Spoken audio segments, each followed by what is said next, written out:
Hey, everybody, welcome, welcome, welcome. Thank you so much for joining us today. Thank you for being here. Welcome to Rise Up Evolutionary Conversations from the Emerging Paradigm. And I am so grateful to be here with you and to be here with Natalie Ledwell. Oh, wow, you all are in for a treat today. For this beautiful being is with us to share so much. I can't wait for you to get to know. Wait, if you don't already know, like if there's a person on the planet that doesn't already know Natalie, I can't wait for you to get to know her. So let me tell you a little bit about this beautiful being before we get into it. Just to introduce you, Natalie. Natalie Ledwell is a best-selling author and host of the podcast Not Over, Just Different. And she's co-host of a cable TV show called Wake Up and founder of Mind Movies, the hugely successful and revolutionary online personal development company that has reached over 5.8 million people worldwide. Right now, she's working on her brand new groundbreaking social and emotional learning curriculum entitled Personal Growth Studies, which is designed to empower youth from ages 5 to 18 years to live fully and successful lives and with high self-esteem and a vision of a bright future. In October of 2018, Natalie traveled to Liberia, where she met with government officials and launched the first pilot program of personal growth studies, which is now in its second year. And it's working with over 1,000 students. And in 2020, Natalie had the immense honor of being knighted by the Orthodox Order of St. John, a humanitarian group recognizing individuals who are not only doing great work, but who have a big vision of the work that they want to complete in the world and helping others. So we can now call her Dame Natalie Ledwell, and her sights are set on infiltrating the U.S. education system in 2020 with New Zealand and Australia following closely behind. And I just want to welcome you, Natalie, and make sure there was a little note that came in that they couldn't see you, but I'm hoping that everyone can see you now. So yes, I think we're on. So welcome, Natalie. Hi. Hello, darling. How are you? I'm fabulous. I love it. It's one of my favorite things when you go, "Hello, darling." You know, it reminds me of Cary Grant. That's what he used to say to walk in and go, "Hello, darling. How are you?" It's such a great thing. So thank you. I have to tell you how much I have enjoyed. I get to hang out with you. We live close to each other. We get to go on bike rides together, and I'm just so enlivened by our time together. I wanted to be able to share that with others, So, but first, I want to know. So, to start this conversation off, I'd really love to know, and for you to share with our guests today your experience at Rhythmia, and specifically, whatever you want to share about the experience, but specifically how it has been continuously impacting your life after Rhythmia. So, we say it's not just once you leave the resort, you had a great week, but that it's something that lasts. So I'd love to know how it's lasting in your life. Oh, yeah. I think for me, it was really showing me what I couldn't see. And it was the beginning of all of the work that I'm doing now. I know, my story is, I was married for 20 years to my ex-husband, Glenn. But we're still business partners and we're still very good friends. And I know that when I separated from him, one of the questions I would ask was like, what was my contribution? What did I do to, contribute to the end of my marriage? And I remember doing something called the Hoffman process, which is a really deep, thorough, goes into all of your programs and your parents' programs and where everything comes from and gives you a whole process on how to clear those things. And I remember going through that process and one of the teachers saying to me, because, I had my stories about my biological mother left when I was 3 years old. And then Dad met Mum, who I call Mum because she's the only Mum I know. They got together when I was maybe 4 or 5. And so, Mum had 6 kids from her previous marriage. Dad had me and my sister from his previous marriage, and then became 8 of us. But my mum and I had a challenging relationship, let's just say. She didn't know how to handle me. I'm just like this big personality, and she's like, No, you're one of 8, So we had this very tumultuous relationship. And so when I was at Hoffman, I kept saying, look, they go, we need to look at, your mother leaving when you were 3. And I went, that has no effect on me. Like, I don't even remember it. It's my mum that we need to look at. She's the one that really ruined me, And I remember the first time I was at Arrhythmia, because I was there a couple of times. The first time, we were going through the intentions, and it was the second night. It was, Brad's brew, which was my favourite. Me too. But I remember being outside on the hammocks outside. This is on the second night, and I'm looking up at the moon and the stars, and I'm just having this overwhelming feeling of gratitude. That this is my life and this is where I am, and that I'm going to do the work that I do. And, and I've realized now on a number of occasions that when I get into that place of gratitude, it's like the gateway to what's on the other side. Yes. And so then I felt like every wall that I had built up around my heart had just exploded off. And the love that I was feeling, like this was universal love. This was God love. I had tears streaming down my face. I'm just like, oh, wow. And then I'm realizing, well, if my heart can handle this amount of love, it can handle anything. Wow. So I don't need to guard it anymore. I'm like, wow, okay, this is amazing. So after I kind of come down from that a little bit, I got up and I went over to the fire, and I'm sitting there and I go, well, why did I guard my heart so much? And then it showed my mother leaving when I was 3 years old. And I got to see what happened. I got to see, why she left, the decision that she made. And for the first time in my life, I actually mourned the loss of her. And I had this big, ugly cry, and like all this emotion had come out that obviously was in there somewhere in my body, but I had no idea that it was in there. And then once I was able to do that cry and have that purge, then I was also able to forgive her. And before I would just be like, no, this is nothing. This doesn't even affect me. But it was such a clearing and such a relief, and such a healing. It was incredible. And so, since then, and what I believe is that everything that was shown to me while I was down in Rhythmia was the springboard for the work that I needed to carry on. So it showed me what I needed to work on. It wasn't the answer, but it was like, here is the understanding of it. This is what's happening, and now you need to do even more healing from here. And so, I'm realizing now through the work that I'm doing that a lot of my, especially in the end of my marriage, and even the relationship that I have with Glenn, and I joke that I've done more work in our relationship now since we've been apart than I ever did when we were together. And the beautiful thing is that Glenn is Glenn. He has, gorgeously shown up as himself the entire time. He hasn't changed. He hasn't changed for the person I met when I was 25 years old. But him being him and showing up in the genuine part of who he is has been this catalyst for me to have all these things that have been able to peel off. And so now I realize that a lot of the resentment, a lot of the little niggles and judgments that I had of him were really going back from a place of my deep wound being abandonment, because my mother left when I was 3. Yes. And so I realized that, okay, so if I make him out to be the bad guy, then he didn't leave me, he didn't abandon me. I didn't want him anyway. So my subconscious mind is that powerful. It's trying to throw up all these different things so I don't feel the emotion of being abandoned or feel the hurt of being abandoned. I never felt it at the time, but now I've got to realize all of that, actually feel the emotion. And the thing is, he hasn't abandoned me. Like, we're still friends and business partners. Like, he hasn't gone anywhere. It's just that the parameters of our relationship has changed. And it was something that's unfolding for your good anyway. Right.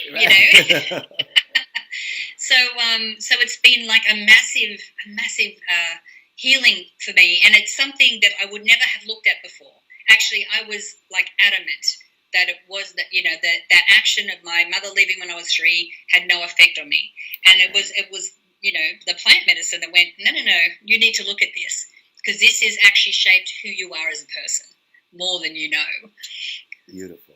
This is what we see frequently is, I've heard this so many times from people that what's brought up in the ceremony is something that they were absolutely positive wasn't the issue at all.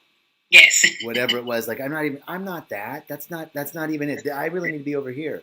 And the plant medicine shows us some new aspect. I'm really interested in also what you said, that it wasn't the answer, but it gave you direction. Yes. And we always say that it's 50%. The rest of your work, there's more work. It's not the panacea. You come down and something is activated, and now you have your work to do, which you so brilliantly, took on. One of the other things you said that I thought was so beautiful was gratitude is this gateway for you. And I love, because you're such a high performing individual with integrity in every way that I know you. There's integrity in everything that you do, and I wonder if you might be a little vulnerable with us and.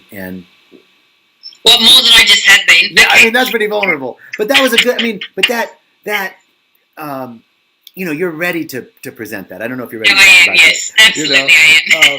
And I thank you. I'm an open book, darling. Yes, you are. Thank you. So, do you have times when you're like, I know I should be grateful, but fuck it, I don't even feel like being grateful right now? And how do you work to generate that? Like we all know, gratitude is the thing that can shift our feelings of separation and loneliness and anxiety and alienation and not enoughness and all of that. But sometimes I personally can't generate it. Do you find that? And what do you do, or how do you deal with it when that happens? Yeah. So there's two parts to my answer to that.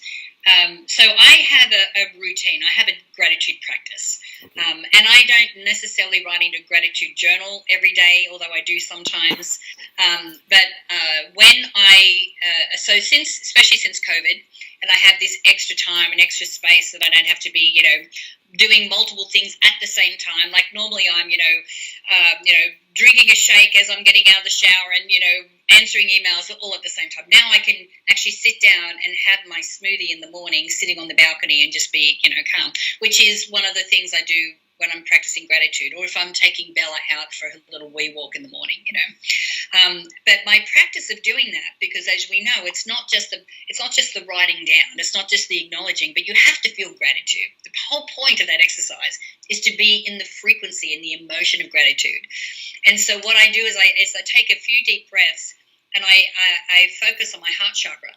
Mm-hmm. And I see my heart expanding, I see my chest expanding, and I see the light of my heart chakra just getting bigger and bigger, and then I go into my gratitudes from there.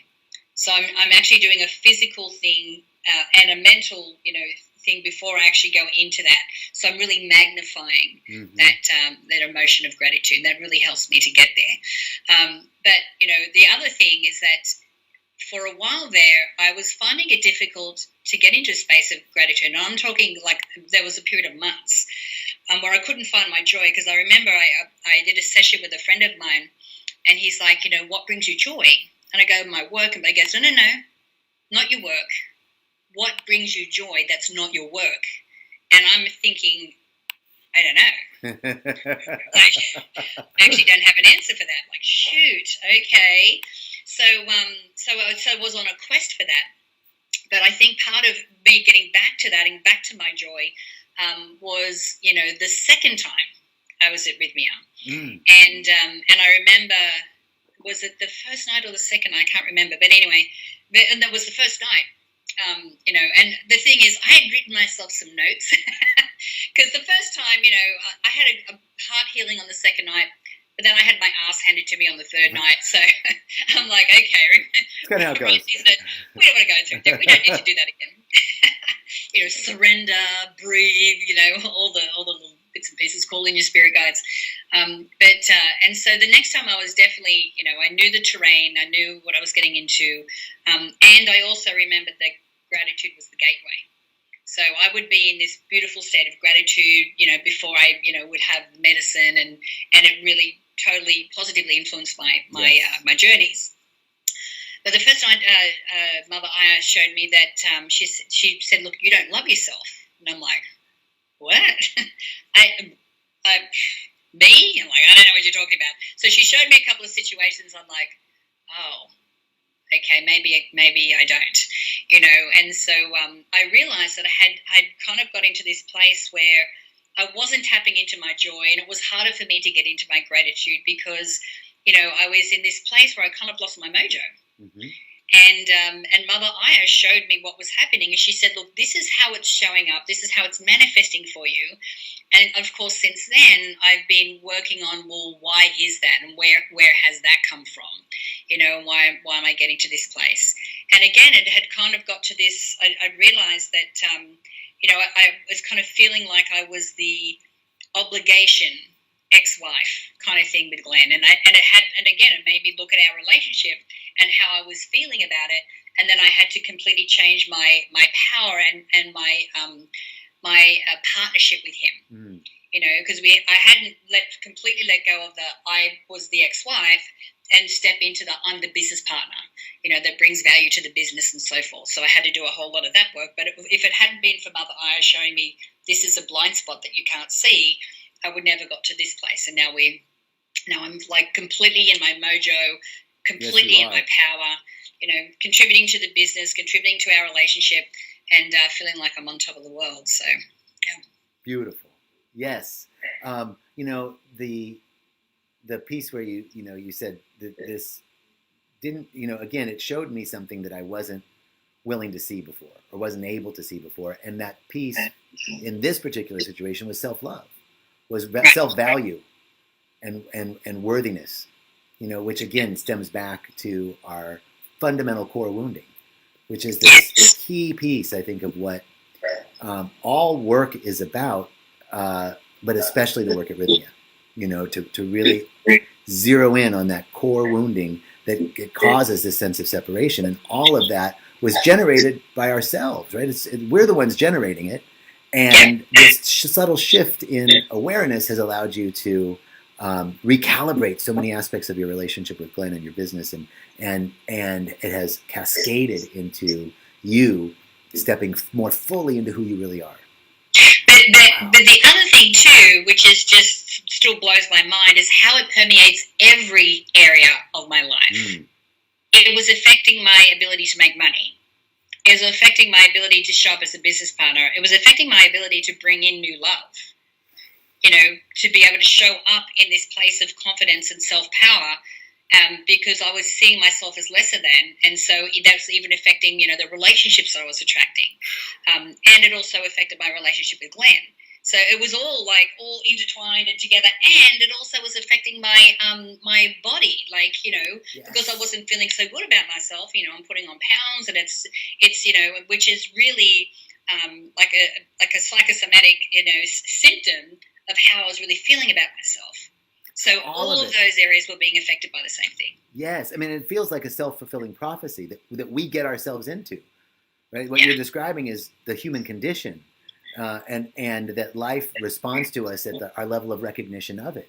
We're recognizing, oh, I'm not enough, I'm not fitting in, I'm the extra, I'm the fifth wheel, I'm not valued, I'm not bringing value, right? And it's out picturing in our physical health, our relationships. It's literally self-fulfilling.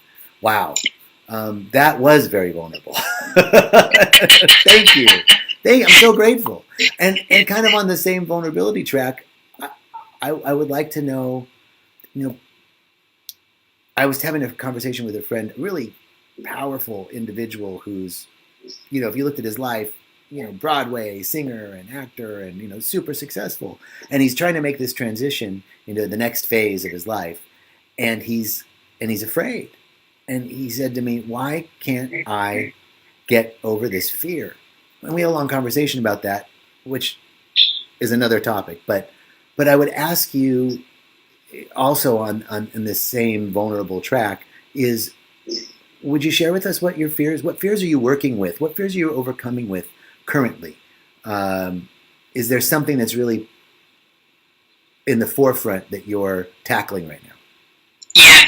Well, I've created this curriculum for schools, and this project I've tried to walk away from several times because the little me is like, you left school when you were 15, you don't have kids, who do you think you are, you're not really qualified to do this, blah, blah, blah, blah, that whole story, of which I've been able to overcome several times.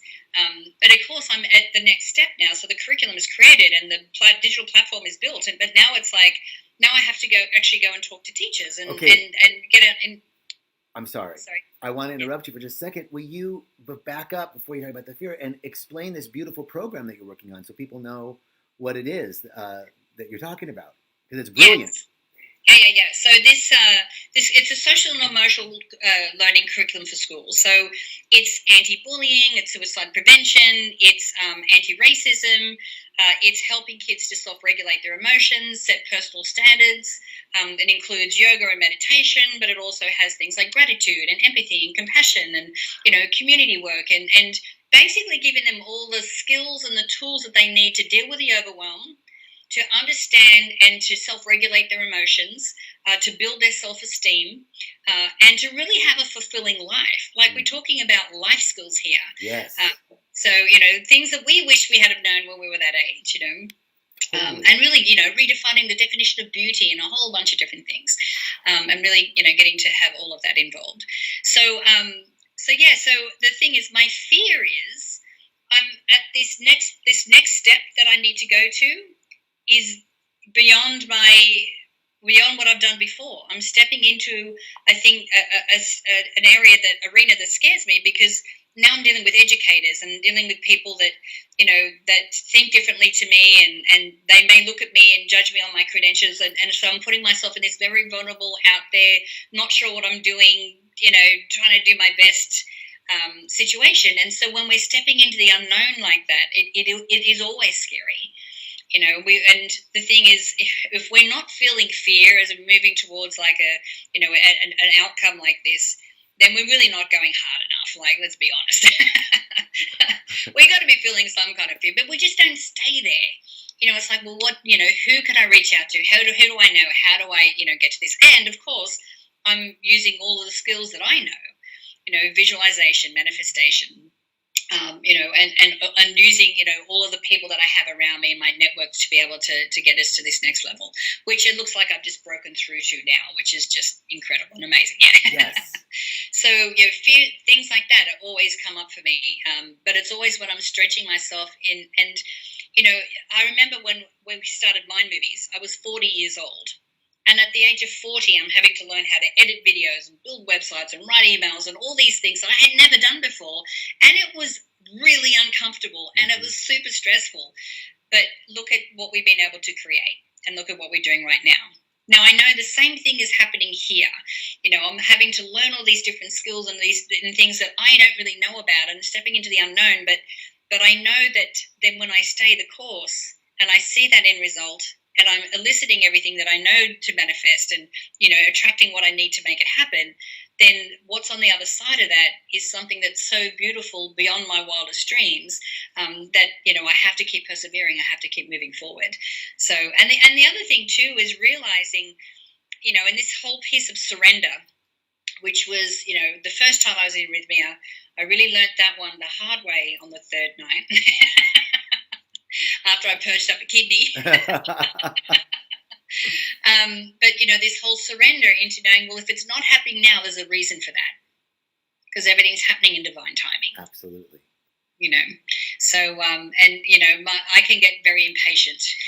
Me too. And I'd love to, you talked about in the curriculum, something that I wanted to touch with you about, because racism is part of the anti-racism, anti-bullying. Mm-hmm. And one of the things that I've seen just observing in myself is that, right now there's not only this deep, loud, and reverberating call to transform our understanding of racism, to transform racism. And it's really finally being heard. But I find myself oftentimes reserving my comments or staying silent because I'm afraid that to be vulnerable, that I might reveal some of my own unconscious biases, right? And I'm afraid of offending people or afraid of getting caught not knowing what I don't know or being afraid of being accused of being a racist. Like I shared with you the other day, I was riding my bike and somebody pulled out in front of me and on the path, and I said, "Hey, you got to watch out." And they said, "Take your privilege elsewhere." and I was like, "Wait, I'm not. Wait a minute, I'm brown and gay. I'm not like, wait."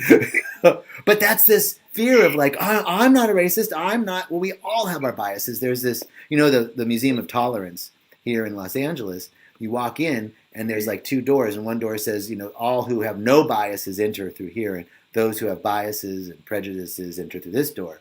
And if you go to the door that says all those who have no, it doesn't open. Everybody has to go through the other door.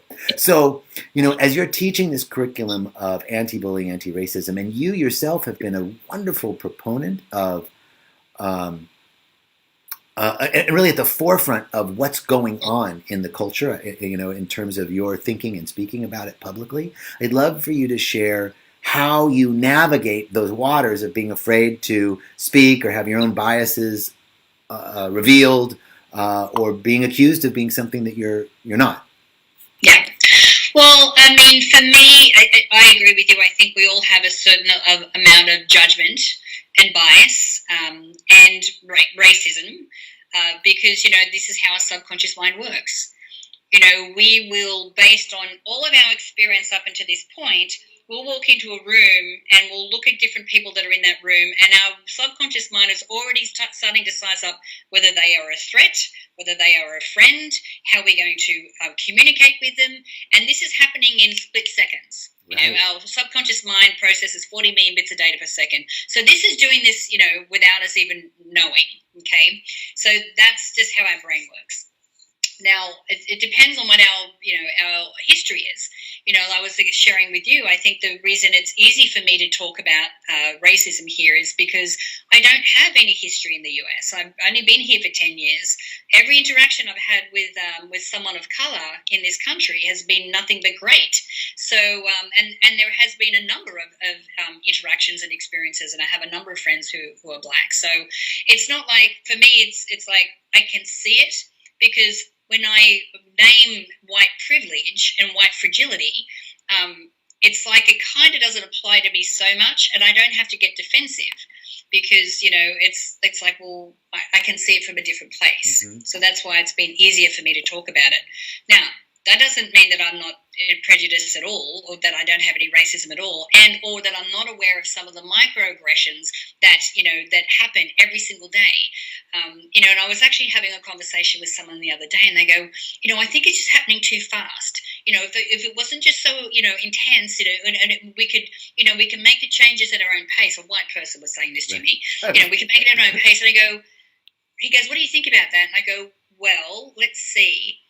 A Black person who lives in America has to deal with these biases and these microaggressions every day of their life. So I'm like, for us to go, oh no, it has to be the way that we like it, or the way that we can hear it, or the way that the speed at which we want to implement. I go, to me, that sounds like white fragility. That's like, don't tell me it has to be a certain way. It's time for it to change. And it's time for us to go, okay, well, these are the things that I can do. This is how I can use my platform. This is how I can positively influence other people. And these are the things that I'm specifically doing and taking ownership and responsibility for, so that I'm not perpetuating the system that already exists. Beautiful. Beautiful. I love that. And I love that I just love the way that you, what was, I guess, so impressive to me, or what made an impression upon me, was your willingness to take this on head on. And while I wasn't even aware, I was like, I don't know if I'm ready to quite jump into the fray. And I came to this understanding that I kind of shared with you, my own fear of having my own biases revealed. And the immediate clinging to, wait, I'm marginal. I'm marginal. You can't accuse me of that. But there's bias on both sides, right? Absolutely. And the way that I approached it, especially the first broadcast that I did, that I was like straight into all of it. Right. I started the broadcast by going, I'm going to apologize in advance if I say something that may offend you. I said, but I'm willing to be schooled. Mm-hmm. I don't know everything yet, but I am making it. And I've read, I've been reading books. I've been doing courses. I have different information that's coming in. I'm part of a book club that, all of the books that we're reading are specifically on this subject. So, I'm doing what I can to really educate myself and to do better. So I'm like, if I make a mistake, I'm so sorry, but I'm open to being schooled. And then I just went from, this is what I'm taking responsibility for myself, and this is what I encourage you to do as well. So it was always from a place of, this is how I'm going to make a difference, and so leading by example. Beautiful. And you have led by example in your life in so many ways. And I want to move now into Mind Movies, which is this brilliant platform which has touched so many people. It's personally touched my life, and I want to talk about Mind Movies. But first, I would love to know. I've never asked you this. How did it unfold that you were able to get this into the Joe Dispenza platform as an intricate part of his meditation retreats? Yes. So, Mind Movies, for those people that are not aware what a Mind Movie is, it's basically a visualization tool. Yes. We know that if we're leveraging the law of attraction and we want to create an outcome, obviously it needs to be a thought first. But if we can have a thought with intention and visualize ourselves already in this future as if it's happening now and feeling the emotions of what it's like to already be there, then we are becoming a vibrational match to those things. And we're creating new neural pathways in our brains so that we've got these more positive thoughts that are in alignment with this future. So a Mind Movie is basically like a vision board. Except rather than just being a static board that you sit up on the wall, it's actually a little movie slideshow that you create. And we've got software that helps you create this. That's a combination of affirmations, photos, and music. It's brilliant. Yeah, so it's very comprehensive, and the music helps to emotionally get you as a vibrational match, and they're just amazing. But with Dr. Joe and I have a mutual friend that introduced us. And he showed Dr. Joe a Mind Movie, and from the very get-go, Dr. Joe's like, oh, he saw why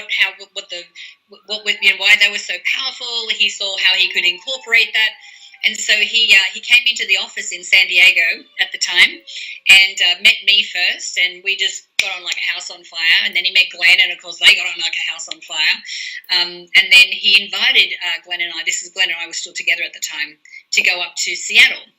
And we stayed at the ranch up there, the beautiful, with the dancing horses and the beautiful Buddhas and I called it the Enchanted Forest. It was incredible, the property that they had up there. And we went to the first progressive workshop. And I remember being in the workshop going, oh my God, I'm home, because I love Bruce Lipton, Greg Braden, and of course Dr. Joe. So I'm into all this stuff. And I can remember we were doing the first meditation, and so we're sitting there, and I can hear Glenn behind me, and Glenn's not really into this kind of stuff, and I can hear him breathing and shuffling around, and in my mind I'm like, I could kill you right now. Stop. Don't embarrass me. And I'm like, ooh, that's not healthy. There was only a few months after that Glenn and I separated, and out of all of the people that we knew and everyone that we talked to, when I spoke to Dr. Joe about it, he went, oh yeah, could see that happening. I'm like, what? He goes, you guys were so energetically disconnected, because the second day of the progressive, there was like 3 meditations, and Glenn didn't get there first thing in the morning, and I called him and said, don't bother coming, you're going to hate it. So he went off to Gay Pride and had some fun, and I caught up with him later after I did all my meditations. So that was kind of the beginning. So we get on very well personally, Dr. Joe and I, but we have a really great business relationship. Yes. And the fact that I've been able to personally help thousands of people make their Mind Movie, thousands and thousands and thousands. Mind Movies on all of his retreats, which are in the thousands. But I guess you personally you go to a lot of the retreats. Yeah, not as much as I used to, and obviously there's none happening live at the moment. Right. But we're talking about how we're going to do that virtually. But so in the beginning, I used to go. He used to have maybe 5 a year that I would go to, and it's the transformation and the thing with the Mind Movie. It's not just making a slideshow or making a video. It's the whole process of getting clear about what it is that you want first. And I don't know how many people that that go into the workshops that I'm in, and like, oh, I don't want to do this. Dr. Joe said I had to, and then by the end, in 45 minutes, when they finish their mind movie, they play it for the first time, they're crying because it's this emotional overwhelm, because you're like, oh, now I see it. Now I see my future. Yes. Like it just instantly helps to build this belief that it actually is possible. Well, and not only mind movies as this amazing expression. I personally love to watch my mind movie before I go to bed. Like, oh, let me just watch that, and then have that be the level of thinking. And in my prayer work, I also have begun to utilize that thought of, let me envision, when I'm moving my prayer work out of praying around things that I'm working on, and moving, putting we over me at some point. You move into that state of, let me really pray for peace in Lebanon right now, or let me pray for peace in the United States, or healing, or whatever it is, that I can hang out, because of the mind movie technology. I can actually hang out in my own awareness, visualizing that possibility on a global scale, right? Like it's built up a muscle in my own capacity to visualize. It's beautiful. And that's one of the good things about doing the medicine as well, because I've been working with Dr. Joe for like 8 years, and we do the meditations, and we're doing the breathing, and we're concentrating, and we're in the blackness, and so it's taking us there, and it's like a couple of hours of meditation.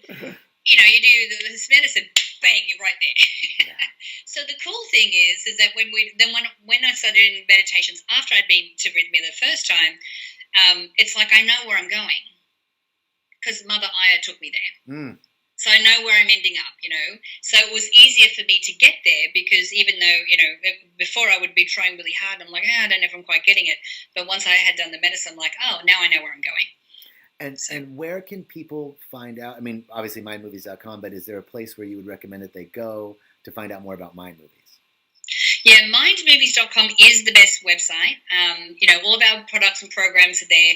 But what's also there is access to the podcast, which is, not over, just different. I wanted to talk. That was my next question. I want you to tell me about this podcast for women of a certain age. Yeah, it's a respectable age, darling. But I also have the Inspiration Show. There's like 800 videos of interviews that I've done. There's a lot of free content. And you can also download 6 free pre-made mind movies that so you get an idea of what a mind movie is. You can watch the one on wealth or confidence or whatever, and actually see yourself in that future. So they're really powerful. You can get that from that website as well. So the podcast. So it's really interesting, because Glenn came to me one day. He goes, right. He goes, I think you start doing a podcast. I'm like, really? And he goes, yes, I think it's a great idea. I'm like, all right. And I said, well, I don't want to talk about law of attraction and manifestation. I do enough of that with mind movies. If I'm going to do a podcast, I want to do something that really kind of is, that I feel passionate about, or something that's really relevant to me. And so I'm like, I want to do one for women, middle-aged women, let's just say, women of a certain age, and all the things that we go through, because I realize that, for myself, and I think a lot of women are the same, sometimes we'll go through different things with our relationships, with our business, with our, own inner self, with our health. But we don't share, we don't talk about it, we don't share it with other women. But if we were able to open up those conversations, then I think that, we'd be able to get more support, more help as we're going through these different things. So the podcast is very candid conversations about everything, from, divorce and dating and marriage to, sex and, masturbation and all those kind of things, but then also about our health and our, our hormones and all those, and that as well. And even things like what female friendship looks like at this time in our life, and all the things that we can struggle with. And my purpose is to model what it's like to have an open and candid conversation about some subjects that may be a little bit taboo or a little bit, embarrassing or whatever, so that we can have a better support system set up around us. It was beautiful. I enjoyed, as part of my preparation in talking to you, I got to listen to a few podcasts. I really enjoyed them. Ariel Ford's podcast was fabulous. Is it Alice Trueblood? I can't remember now. I think it was one of your latest ones, was really great on. I was picking up stuff, right? And I'm certainly not a woman of a certain age. Although I it's relevant to men as well, but totally. it's specifically for women. Really, really great. Now, I know that you are like also one of the busiest people on the planet, even though you said you have time to drink your smoothies now. Yes. But I want to honor your time because I know you have another. I think you have your podcast, right? You're going to move right from this into the next thing. Yes. So there were so many things that I wanted to talk to you about that I didn't get to touch on, which is always the way it goes. But I would love two final questions that kind of are questions that I'm kind of ending every podcast with, which is there one thing? So the question one is there one thing that you would want, an interesting fact or a tidbit? It could be about yourself or just a random piece, about anything that you think people should know or that you want to share. That's the first question. The second is, if you could put yourself in my shoes, what is the question that you would have asked that I didn't? Oh, God, okay. Let's see. So what's something, a tidbit? I don't know. I think, and this is what I normally share, because normally I'm talking about the mechanics of, manifesting the life that you want and so forth. But what I've realized, especially from my two experiences down in Rhythmia, is that, is having the strength to look at the dark corners. Look at the things that, because what's stopping us from really stepping into this next level is the things that we don't want to look at. Yes. And so if we can have the courage and the strength to do that, it will, like I feel like I've done a 180-degree turn this year because I was really willing to go dive deep on, and some of the things. And it's not comfortable and it's not fun some of the times, and other times it's really relieving and it's, it's expanding. But unless I have the courage to do that, I think it's difficult to go into the next level. So that's really important. A question that you hadn't asked. Yes. Let's see. I don't know. I think we've had a great, as we were saying before, I think that, what comes through when I do these, these interviews and these chats is what's meant to come through. And I don't have a preconceived idea, and it's and I think we kind of covered a lot of really juicy stuff today. So. I think so too. I'm so grateful. I'm grateful on so many levels. I'm grateful for the generosity of your time to come join us on this conversation. I'm grateful for you. I'm grateful for the ability that we had to meet at Rhythmia and in other settings. And I'm certainly grateful for the juicy, fun, relaxing, enlivening time that we get to spend together here in Marina Del Rey. Yes. So thank you, Natalie Ledwell. You're amazing. And I wish you continued joy and success, that you are walking in the sunshine of life, always on the path of continuous unfoldment. Thank you, my dear. Thank you, darling. All right. Thank you.